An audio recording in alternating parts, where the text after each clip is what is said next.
ओशो कहते हैं, जहाँ व्यक्तित्व होता है वहाँ सीमाएं होती हैं, और जहाँ पूर्णता होती है वहाँ केवल मौन, लीला और शून्यता होती है। तो कोई पूछता है, कृष्ण का व्यक्तित्व कैसा था? ये प्रश्न जितना सरल लगता है उतना ही कठिन भी है, क्योंकि कृष्ण के पास कोई व्यक्तित्व था ही नहीं। वे तो उस मंजिल पर खड़े हैं जहाँ हर स्वर जलकर भस्म हो जाता है, जहाँ कुछ बचता ही नहीं, बस परमात्मा प्रकट होता है।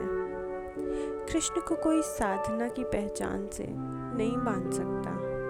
कोई नियम, कोई पद्धति, कोई रूपरेखा नहीं। वे साधना नहीं है, वे स्वयं परिणाम है। कभी वे बांसुरी बजाते हैं, कभी रणभूमि में अर्जुन को गीता का उपदेश देते हैं, कभी सखियों संग रास में लीन हो जाते हैं, तो कभी अकेले योगेश्वर बनकर मौन में उतर जाते हैं। ये कौन है? ये कोई एक नहीं, ये सब कुछ है। महावीर का मार्ग तपस्या है, बुद्ध का मार्ग ध्यान है, राम का मार्ग मर्यादा है, लेकिन कृष्ण, उनका कोई मार्ग नहीं, वे स्वयं मंजिल हैं। इसलिए वे कभी पकड़े नहीं जाते, इसलिए वे पूर्ण अवतार कहे जाते हैं, क्योंकि वे किसी भी दायरे में समा नहीं सकते। कुछ लोग उन्हें बाल कृष्ण मानते हैं, दही चुराने वाला, मक्खन खाने वाला, क्योंकि युवावस्था के कृष्ण से डर लगता है। वे अनगढ़ हैं, वे मर्यादा रहित हैं, वो रास में भी हैं और रण में भी हैं। कृष्ण सहज है, जो जैसी स्थिति हो उसमें वे उतने ही सहज रहते हैं। ना कोई संघर्ष, ना कोई दबाव, पूरा समर्पण जीवन की लीला में। गीता में वे कहते हैं, जहाँ भी शक्ति है, ऐश्वर्य है, सौंदर्य है, संगीत है, समझना वहाँ मैं हूँ।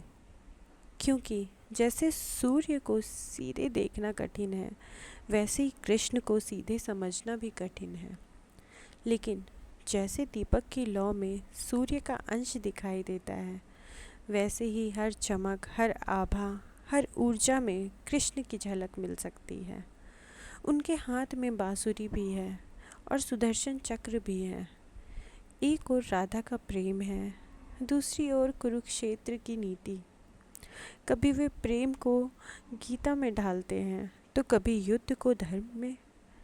ऐसे हैं कृष्ण, ना वो संत हैं, ना योद्धा, ना सन्यासी, ना गृहस्थ। वे कुछ भी नहीं, इसलिए सब कुछ है। कृष्ण का कोई एक रूप नहीं है, इसलिए हमने उन्हें सहस्त्र नाम दिए हैं।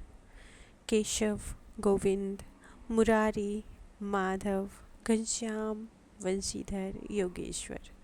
हर नाम में एक झलक है, लेकिन पूर्ण कृष्ण कोई एक नाम में समा नहीं सकते।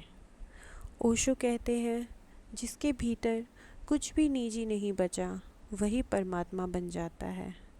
कृष्ण ऐसे ही हैं, जिनकी बांसुरी में उनकी नहीं, परम की ध्वनि बजती है, जिनकी आँखों में स्वाभिमान नहीं, समर्पण है, जिनके हर कर्म में निष्काम भाव है। और इसलिए कृष्ण को प्रेम करने वाले बहुत हैं, लेकिन पूरी तरह स्वीकार करने वाला बहुत दुर्लभ, क्योंकि अखंड कृष्ण को जानने के लिए पहले अपने भीतर की सीमाओं को मिटाना पड़ता है।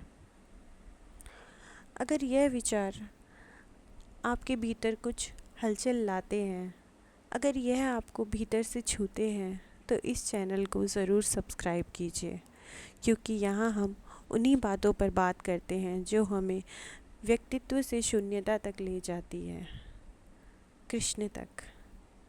धन्यवाद। राधे राधे।